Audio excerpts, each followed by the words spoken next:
मंगलसूत्र तो नोटबंदी के समय बिके थे आदरणीय नरेंद्र मोदी जी। मंगलसूत्र कोरोना काल में आपकी कुव्यवस्था पर बिके थे। ऑक्सीजन के सिलेंडर जब लोग खरीद रहे थे तब महिलाओं ने अपने मंगलसूत्र बेचे थे। हमारी नजर है देश के संसाधनों पर है, देश की संपत्ति पर है, जो आप अपने मित्र अडानी जी को दे रहे हैं लगातार। चाहे वो रेल बनाने का ठेका हो, चाहे पावर हाउस का ठेका हो, चाहे बिजली हो, चाहे एयरपोर्ट्स हो, चाहे जलपोत के जगहें हो, और चाहे अन्य संसाधन हो, उनकी संपत्ति पर जरूर नजर रहेगी। और उनकी संपत्ति आप महिलाओं के पीछे आड़ बना करके अब बचा नहीं सकते हैं। अडानी की संपत्ति जो इल गॉटन है, जो उसने चंदे के धंधे से ली है, वो बटेगी। इसके साथ ही उन्होंने ये बात भी कही कि उनकी मंशा माताओं बहनों का सोना चुराने की है। अगर आपके गांव में किसी बुजुर्ग का घर है या आपने अपने बच्चों के भविष्य के लिए शहर में कोई छोटा सा फ्लैट भी खरीद रखा है, तो वो दोनों में से एक को छीन लेंगे। ये माओवादी सोच है, ये कम्युनिस्टों की सोच है। ऐसा करके वो पहले ही कई देशों को बर्बाद कर चुके हैं। अब यही नीति कांग्रेस पार्टी और इंडी गठबंधन भारत में लागू करना चाहते हैं। हार की डर से हताश और निराश प्रधानमंत्री कुंठित रूप से झूठ बोल रहे हैं। हार की कुंठा उनके शब्दों में नजर आ रही है, उनके ओछे भाषणों में नजर आ रही है। ऐसे भाषण जिसका संविधान से कोई मतलब नहीं, ऐसे भाषण जिनका सच से कोई मतलब नहीं, ऐसे भाषण जो सिर्फ झूठ, जुमले, छल और कपट के सहारे हैं।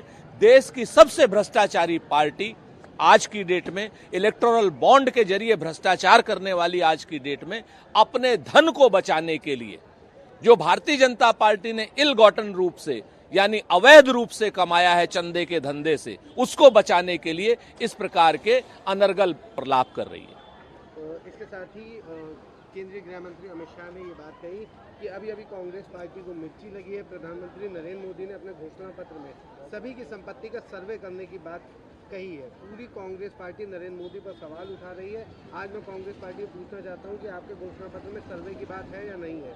राहुल को देश और मनमोहन सिंह के नाम पर स्पष्ट करना चाहिए। आपके प्रधानमंत्री ने कहा था कि संसाधनों का पहला अधिकार अल्पसंख्यकों का है, आदिवासी दलितों का है, आदिवासी दलितों का नहीं।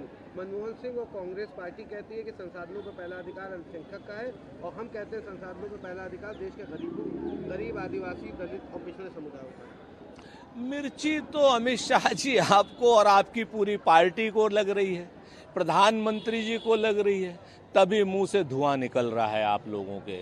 हमारे घोषणा पत्र को पढ़ते ही आपके पता नहीं कहां कहां मिर्ची लगी है, इसीलिए मुंह से धुआं निकल रहा है, आग उगल रहे हैं आप लोग। समझ नहीं आ रहा है कैसे कैसे अनर्गल बयान दे रहे हैं, जनता हंस रही है आपके ऊपर।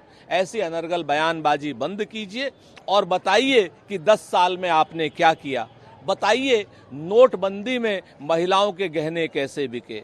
बताइए आप कोरोना काल में ऑक्सीजन खरीदने के लिए महिलाओं के मंगलसूत्र कैसे बिके। बताइए देश कैसे लूटा जब लाखों लोग मर रहे थे, तब आप दवाई नहीं दे पा रहे थे और उन दवाई की कंपनियों से, गलत दवाई बनाने वाली कंपनियों से चंदा ले रहे थे। आपको इस पाप का दंड मिलेगा। भारतीय जनता पार्टी ने शिकायत की है जिस तरह राहुल गांधी लगातार भाषा और प्रांत के नाम पर देश को लड़ाने की साजिश कर रहे हैं। अपने भाषणों में उन्होंने उत्तर और दक्षिण को लड़ाने की पूरी कोशिश की है। देश आगे बढ़ रहा है, लेकिन राहुल गांधी को टुकड़ों में बांटने की बात कर रहे हैं। हमने शिकायत की है और इस बारे में लिखित में शिकायत और सख्त कार्रवाई की मांग की है। मैं नहीं जानता है तरुण चुग कौन है, लेकिन हाँ, इनको शिकायत प्रधानमंत्री जी की करनी चाहिए, जो कि भाषा नहीं संप्रदाय के नाम पर देश के टुकड़े टुकड़े करने की बात कर रहे हैं, जो झूठ, छल, कपट से भरे भाषण दे रहे हैं। और चुनाव आयोग को चाहिए कि प्रधानमंत्री जी के पिछले 3 दिनों के भाषणों का संज्ञान लेकर के उनके खिलाफ कड़ी से कड़ी कार्रवाई करे और उनको चुनाव प्रचार से बैन करे। ये हमारी चुनाव आयोग से मांग है। आखिरी सवाल रहेगा, जेपी क्या मनमोहन सिंह प्रधानमंत्री नहीं थे? क्या सोनिया गांधी अध्यक्ष नहीं थी?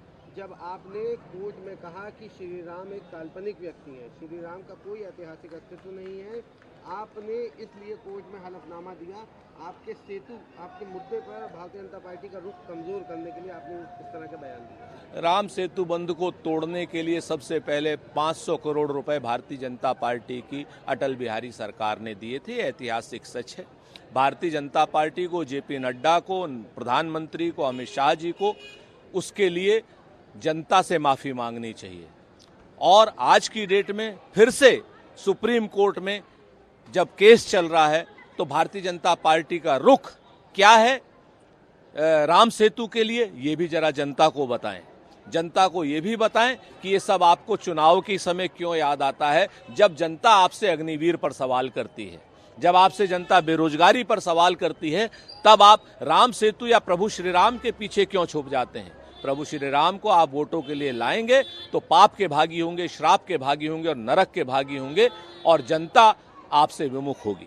आखिर क्या ये मुख्य वजह है जो लगातार भारतीय जनता पार्टी कांग्रेस पर निशाना साधती है और राम विरोधी या सनातन विरोधी बताया जाता है? भारतीय जनता पार्टी हताश हो गई है, कुंठा में है, निराश है, हार का डर उनको दिखाई दे रहा है। उनका वर्कर भी अब भारतीय जनता पार्टी का और नरेंद्र मोदी जी का सच जान गया है, जुमलेबाजी से परेशान हो गया है। भारतीय जनता पार्टी के वर्कर भी तो हमारे ही हैं, उनके बच्चों को भी तो नौकरी नहीं मिल रही है, उनके बच्चों को भी तो पेट्रोल 100 रुपए से ऊपर मिल रहा है, उनकी गृहिणियों को भी तो तेल खाने का 200-250 रुपए से ऊपर मिल रहा है। आज की डेट में वो भी तो अपने देश को चीन से लगी सीमाओं को सुरक्षित देखना चाहते हैं। सारे के सारे भारतीय जनता पार्टी के वर्कर, भारतीय जनता पार्टी के वर्कर चूंकि अब भाजपा का सच जान गए हैं, इसलिए वो घर बैठ रहे हैं। यही उनकी कुंठा का कारण है।